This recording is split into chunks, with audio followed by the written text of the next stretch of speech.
Semangat pagi, sahabat literasi, sekolah literasi pertama Indonesia. Saya ingin menjelaskan tentang Zoom yang saya share beberapa waktu yang lalu. Dalam Zoom itu saya berbicara cukup panjang lebar ya, sampai 2 jam lebih. Dan saya tidak potong-potong, secara utuh saya upload. Maksudnya adalah agar Anda bisa mempelajari secara utuh apa yang saya bicarakan pada saat Zoom itu. Kalau saya potong-potong, Anda nanti takutnya tidak mengerti. Nah, tapi dalam prakteknya nanti ketika Anda jadi trainer, Anda boleh memotong-motong atau mencari bagian yang penting dan bisa berbicara di bawah 2 jam. Misalnya 1 jam saja cukup misalnya, atau bahkan 15 menit cukup misalnya. Nah, itu tergantung dari sudut mana Anda menguasai dari Zoom tersebut, supaya Anda bisa menyampaikannya menurut versi Anda. Ya. Tapi tidak terlepas dari koridor slide yang sudah kita buat. Nah, ketika saya menyampaikan Zoom, tujuan saya adalah mencari 2 bagian sekaligus. Yang pertama adalah sekolah literasi, guru literasi, dan rumah literasi. Kemudian bagian keduanya adalah mitra, marketing, dan affiliate. Nah, kalau Anda nanti yang dibicarakan adalah lebih banyak ke sekolah literasi. Jadi Anda bagaimana mempengaruhi para guru, kepala sekolah, atau mungkin saja donatur ya, untuk menjadikan sekolah literasi sekolah di dalam sekolah, gitu ya. Sekolah dalam sekolah itu artinya bahwa mereka nanti akan menyebutkan sekolah literasi pertama di Kabupaten misalnya Gorontalo, sekolah literasi pertama misalnya di Pekanbaru, karena nanti sekolah literasi ini ada di tingkat kelurahan, kecamatan, kabupaten, atau kota ya, dan provinsi. Nah, tugas kita adalah bagaimana agar sekolah-sekolah yang ada di seluruh Indonesia bergabung dalam sekolah literasi.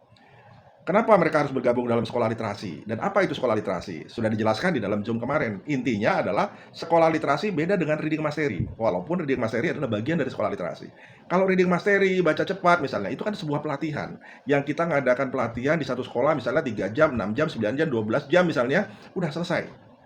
Nah, bayarnya berapa? Bisa 50.000 per orang atau 100.000 per orang, bisa juga 150.000 orang, tergantung dari durasinya kan. Bagaimana kalau misalnya mereka mengambil di 10 jam? Yang jelas bisa 10 atau 15 juta. Tentunya apakah itu mahal? Sebetulnya murah juga ya, dibagikan ke siswa untuk masa depan mereka loh. Ya karena pelajaran literasi ini coba cari di mana penyelenggara literasi, hampir nggak ada. Kalaupun ada misalnya, Anda boleh cek sendiri di Google berapa harganya. Ada yang 4,9 juta per orang loh, ya. Dan paling murah 1,5 juta. Dan ada di Supply itu ya, situs purchasing-nya Kementerian Pendidikan 500.000. Jadi artinya kalau kita menaruh harga di 200.000 itu masih murah.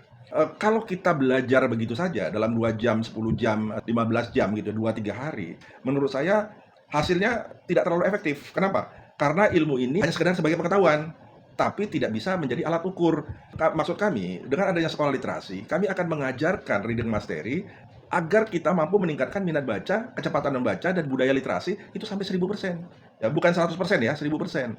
Artinya anak didik kita betul-betul mampu membaca 12 buku dalam 1 tahun atau sekitar 100 artikel dalam 1 tahun. Nah, ini nggak bisa dalam 1-2 hari atau seminggu saja belajarnya, tapi harus berkelanjutan sampai setahun. Nah, kalau kita sampai setahun, apakah biayanya menjadi mahal? Pak, kan 50.000 kali 1 orang, kali setahun. Nggak begitu, ya rekan-rekan. Justru sangat murah.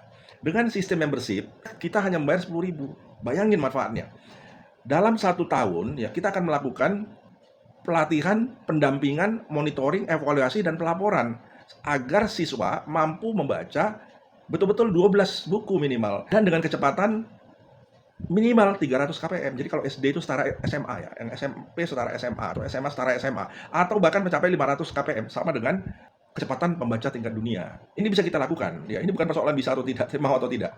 Nggak banyak manfaatnya kalau kita membaca sehari 15 menit ya, kemudian besok 15 menit, itu nggak banyak manfaatnya. Kami sudah paham itu, dan kami sudah mengajarkan banyak siswa, dan itu kayaknya tidak efektif. Karena apa? Karena terjadi regresi. Regresi itu apa? Orang bertanya, kemarin saya baca apa ya? Ya kita lupa.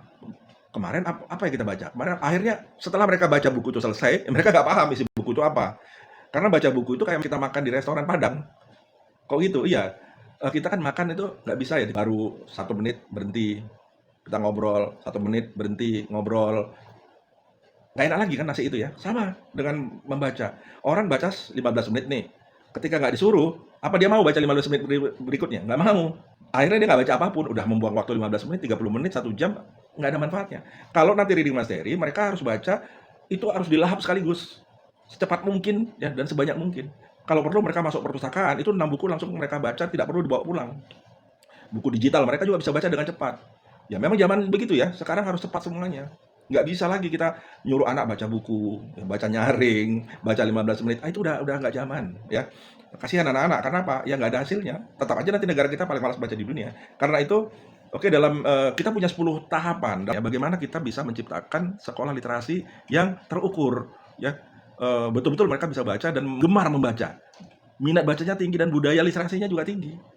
Nah, karena itu kami ingin agar Anda yang menjadi trainer Pratama itu mampu preview dulu, ya. Nggak usah dulu kita berpikir bagaimana membaca secepat kilat. Belum ya, ada saatnya nanti, ya ada tahapannya. Kita mulai ada 10 langkah, mulai dari pertama, ya ini preview. Anda mempreviewkan aja, menjelaskan kepada sekolah, menjelaskan kepada para calon trainer, menjelaskan pada masyarakat, pada pemerintah, ya, pada penggiat literasi bahwa begini loh potret literasi di Indonesia.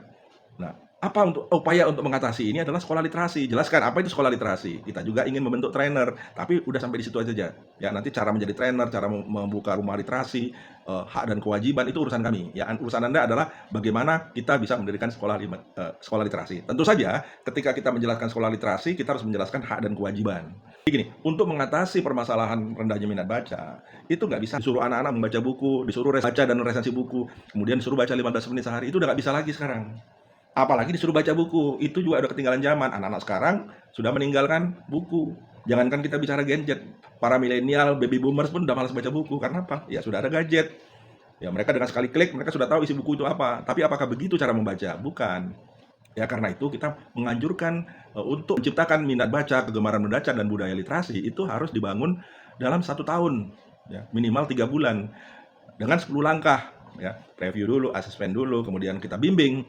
Nah, bimbingnya saja itu perlu waktu yang panjang, bahkan sampai setahun. Tiap minggu 2 kali kita berikan pelatihan. Tapi bagaimana cara melatihnya itu nanti dengan Zoom saja atau dengan e-course.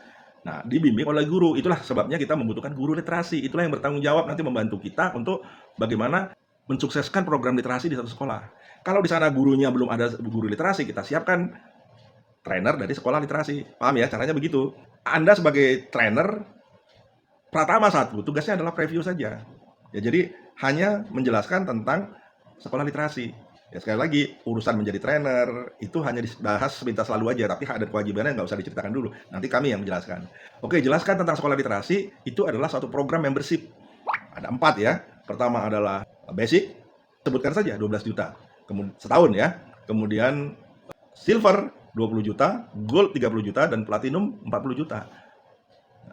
Tapi mendapatkan benefit yang ada 13 benefit yang bisa didapatkan. Di antaranya akan mendapatkan ratusan bahkan ribuan atau belasan ribu e-book, audiobook, dan e-course yang biayanya itu puluhan juta. Bahkan kalau di total ya untuk manfaat yang platinum saja itu sudah lebih dari 100 juta. Tapi berapa dibayar? Hanya 40 juta. 40 juta itu juga 1 tahun. Kalau dibagi 12, dibagi jumlah anak yang ikut 400 orang, itu sama dengan Rp10.000 per anak. Ya, boleh dicicil, boleh ya kalau memang mereka bayar langsung itu harganya normal. Tapi ketika mereka cicil ya itu ada tambahan biaya tentunya. Nah, bagi sekolah yang mau cicil boleh saja ya. Jadi itu kan belum ada di Zoom kemarin. Jadi kami mulai mencoba ya, yang menjadi trainer itu bukan saya lagi. Jadi gitu ya tambahan dari saya. Mari kita semuanya berlatih tentang preview. Oke, nanti setelah Anda lancar, Anda dinaikkan menjadi trainer Pratama 2. Tugas Anda adalah mengassessment. Jadi menghitung kecepatan membaca baik melalui online maupun offline. Nah, sehingga kita tahu ya berapa kecepatan membaca anak-anak kita di sekolah SD, SMP, SMA. Fakta memang menyedihkan ya. Pernah kami melakukan survei bersama dengan Berlian Psikologi di satu sekolah di Bogor. Ya, dari 320 siswa SMA yang kami lakukan asesmen, mengagetkan juga ya. Ada 87% anak yang kecepatan bacanya setara SD, berarti 200 kpm. Nah, ini bahkan ada yang 30, yang ada yang 50, ini sama dengan mengeja. Nah, jadi nggak mengherankan kalau ada anak yang setelah lulus SMP, ya di SMA dia tidak bisa baca, tidak bisa menulis, kemudian dia tidak mengerti nama pahlawan, literasinya rendah sekali. Ya wajar saja, apalagi sekarang ada AI ya. Nah, bagaimana kita untuk mengatasi ya anak-anak kecanduan gadget dan kesalahan dalam penggunaan AI? Ya, bayangin sekarang ini kita mau masuk pelajaran AI, sementara anak-anak kita literasinya rendah. Ini kan sama dengan memberikan kalkulator pada anak SD ya. Kasihan anak-anak kita loh kalau misalnya ini sampai masuk ya dan kemudian literasinya rendah. Sementara pemerintah belum punya cara bagaimana meningkatkan minat baca dan budaya literasi. Ya, jadi inilah tugas mulia kita untuk negara ini. Kita mungkin hanya seberkas cahaya, namun bisa menerangi dunia dan alam semesta ini. Salam literasi, salam Power Ranger. Siap nggak siap kita harus berubah.